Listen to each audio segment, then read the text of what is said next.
Alright, starting off here with the 1967 no mint mark Jefferson nickel. Now this coin here has an incomplete clip and a curved clip. So we'll actually see that here on the top of the Jefferson nickel. Now the incomplete clip is the line. It would have been a very, very large clip. If we look here on the reverse, you can see the line going from the M through the building. That is an incomplete clip, so if that got clipped off, it would have been a much larger clip there than the one up top. But this coin here ended up selling for over $230. It is graded by NGC at a mint state 66. The coin grading scale goes up to 70. 70 is the best condition you can get.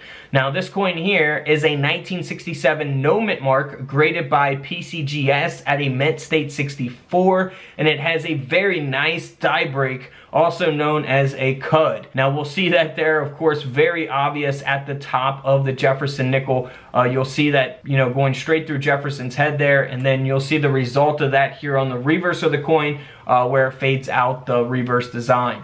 This coin ended up selling for $1,200. So if you guys find any of these large cuds like this, I would, you know, definitely get it graded, especially if the coin's in great condition. Now here's an example of another cud or die break. However, this is a much smaller cud taking place on a Jefferson nickel. So keep in mind, the last coin was graded at a mint state 64. This coin is graded at an AU 58, so not as good as condition, and the cud is much smaller, which we'll see here at the bottom of the coin. Now this coin only sold for $45 in comparison to the last coin that sold for $1,200.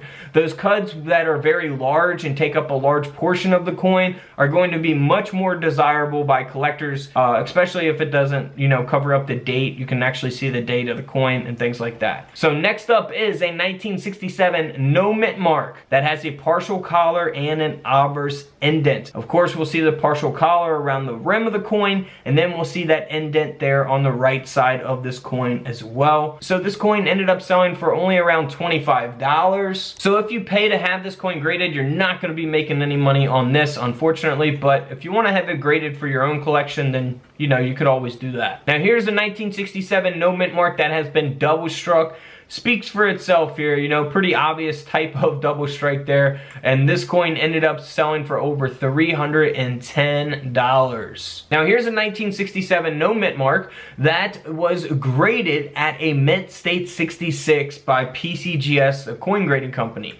So that's where all the value for this coin comes in at. You know, if you have this coin that's got nicks and scratches and it's not in good condition, it doesn't have any type of errors, it's typically only going to be worth 5 cents, right? But in this case, this is a very, very high grade, which means it's in very good condition. And that's why the coin sold for $160.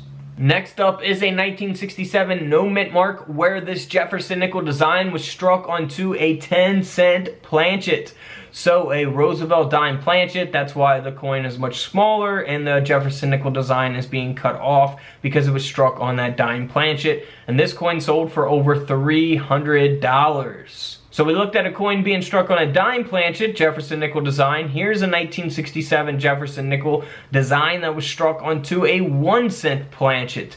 It is graded by PCGS at an AU 58, and this coin sold for over $230. We also have the very rare SMS special mint set Jefferson nickel from 1967 that is graded at a 67 specimen, 67 deep cameo. That is a very nice grade and very nice coin. This coin sold for over $2,500. Alright guys, don't forget to subscribe in the middle. Check out the videos to the left of me. And until tomorrow, I'll see you guys in the comment section below. This is Couch Collectibles, and this is where I disappear.